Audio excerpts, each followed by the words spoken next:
Well, would you like to have your high beams and low beams on at the same time?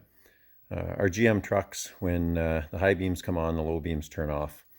And there's companies out there that sell gadgets and things to do this, but it is so simple. And I'm going to show you how to do this if you want to do it.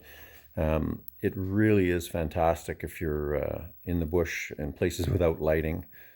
Snow plowing in particular is why I want it. My plow, when it's on, the plowing lights, high beams are too high, low beams are too low. Both are perfect, but you can't make them stay on unless you buy expensive kits. So this is all you need to make.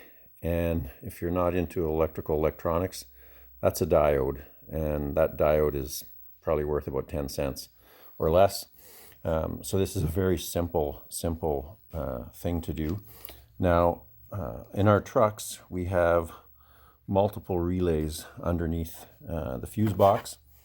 And if you look at the diagram that's actually in the lid of the fuse box, it'll show you that this right here is your high beam relay, and this right here is your low beam relay. And it's a matter of making, we want it that when the high beams are on, it also trips the low beam relay. We don't want it the other way around. We don't want high beams on when we're just low. So you can't just connect them.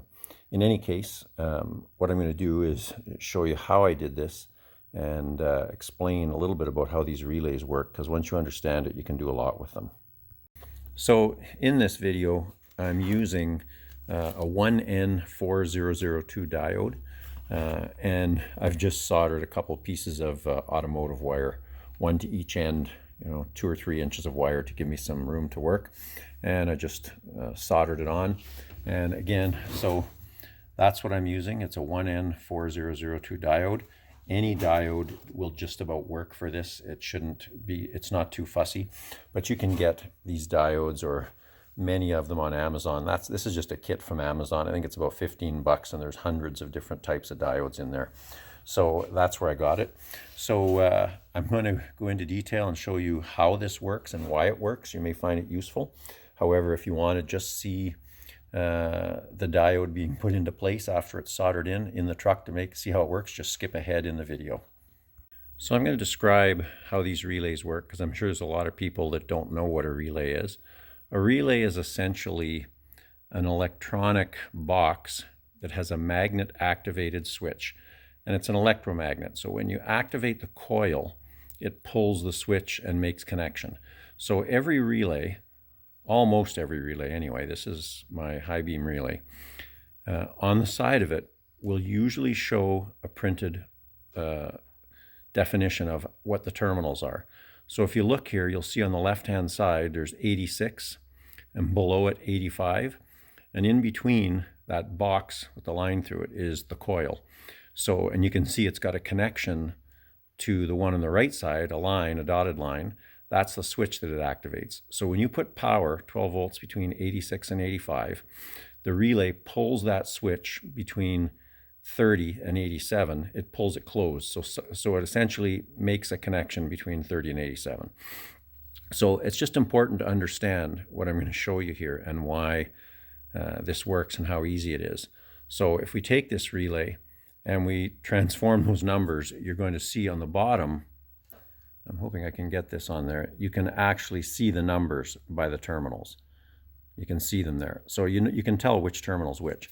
So when this relay is plugged in to the box, that white printed 99 number there is on the left. And so the terminal closest to me, bottom right, is 85, 86, yeah, looks like 85. So in any case, that terminal is the one that is activated when you turn your high beams on. So the way they've done it in most vehicles, if I've just drawn a quick diagram here. So here's your battery and your positive and your negative. And that's the relay. One of these relays right here is the one for your high beam. This is the relay for low beam. And I'll just mark that so we don't get confused here. So we got high and we have low. So when you flip the switch, if you look over here, we've got couple of switches coming, and they're essentially connecting the negative terminal of the battery to pin 85 on the coil. Pin 86 on that relay is always connected to positive. So when you ground pin 85, it activates the coil, pulls in the switch, turns on, gives power to this headlight, and away you go. So you have your low beams on, or your high beams on. So to make this, what we want to do is we want to jumper it so that when this switch is activated, it activates this relay. But we don't want it to activate this relay when this one's activated. So if we just connected 85 on this to 85 on this, what would happen is if you turn your high beams or low beams on, both would be on, and we don't want that. So because this is a negative terminal, we're going to put a diode in here, and we're going to take, we want the low beam to be activated when we activate the highs. So we're going to put a diode in here, and the symbol for a diode is this. If you're not a, again, electronics person, that's the symbol for a diode. And when you see a diode symbol, current can flow only in the direction of the arrow. It can't flow the other way. So now when we turn on our high beams, pin 85 gets pulled to ground by the switch on your steering column or wherever, thereby activating this relay. What this diode is now going to do is cause current to flow from over here, essentially grounding the other pin. But when we ground, oh, you know what? No, that's right. I have it correct, high beams. So when we turn the low beams on, it won't ground the high beam out because it can't flow the other way through that connector, through the diode. So it's pretty simple stuff, but it's just a rudimentary diagram of what's happening with these relays under the hood. And again, the relays are very simple, coil activated switch, and the pin outs and the numbers are on the bottom. So what I'm going to do is I'm going to go find in the socket on the fuse box pin 85 on this one, pin 85 on that, and all the relays are oriented the same, so they'll be in the same place. And what I've done for a test, and I'll make it so it's insulated so nothing shorts afterwards, is I've just soldered the diode. This is a 1N4002 diode, which is very, very common, and they're worth pennies. In any case, I've just soldered a piece of wire, and I've cut some of the wire off because there's not a lot of room in the connector where the relay slides in. And I'm just going to slide these little hairs of wire into that connector before I plug the relay back in, and then the relay will have the connection made when I slide it in. So we'll have the diode in place between both pin 85s. So what I've done here is I've just got my wire here like so, and I've trimmed it so there's probably only about a third or less of the number of filaments in that wire, because it has to fit in there with the pin on the relay. So we're going to try this. So what I've done is I'm just, as you can see, I'm sitting that in there, and I'm going to take the relay and try and put it in on top now and see if it will fit and plug in there with that wire there. And it does, no problem. Wire's in there, it's tight. I'm just going to get that the way I like it. Now push it down. There we go. So it's in there, and you can see the wire sticking out, but the relay is tight back in its socket.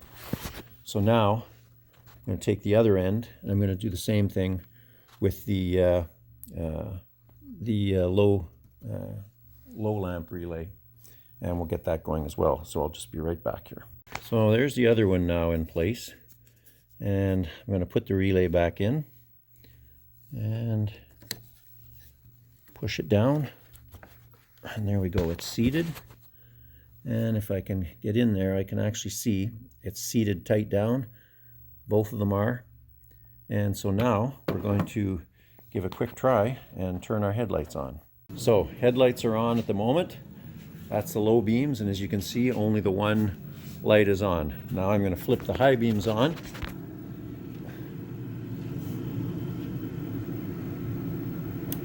High beams are on, and now both headlights are on, which is not standard for GM, not at least my truck. It won't do that. So it's doing exactly what we wanted, and we're not drawing any significant current. Nothing's going to get hot because this diode is just activating the relay, drawing, you know, a few milliamps probably to activate the relay. So what I'm going to do now is I'm going to take this back out, and I'm going to heat shrink over this wire, and I'll route it around so it's not interfering with anything. Heat shrink it so it can't short up or touch anything, and we will be good to go. So I have now both relays back in place, and the diode in place, and I put some heat shrink, but I made it so I could see just the silver line, because that is the side of the diode that is in the diagram, the line, which the current flows from this side to the line. So I had to know which side it was to put that side on my high beam relay. So in any case, that's all there is to it. That's about a total maybe 20 minutes work, and you don't have to go buy something, headlight blaster or whatever they call them, to turn your low beams on with your high beams. So all that's happening with this again is when this relay is turned on, the diode is now pulling this pin low, activating this one at the same time. But when this one comes on, it can't go back the other way through the diode, so this one stays off. So you have your regular low beams. When you turn on your high beams, you have both sets of lights on, which if you're using it for snow plowing or just anything outdoors in dark areas, it's really nice to have them all on. Anyway, hope that helps somebody out. If you found this useful, please like and subscribe. Thanks.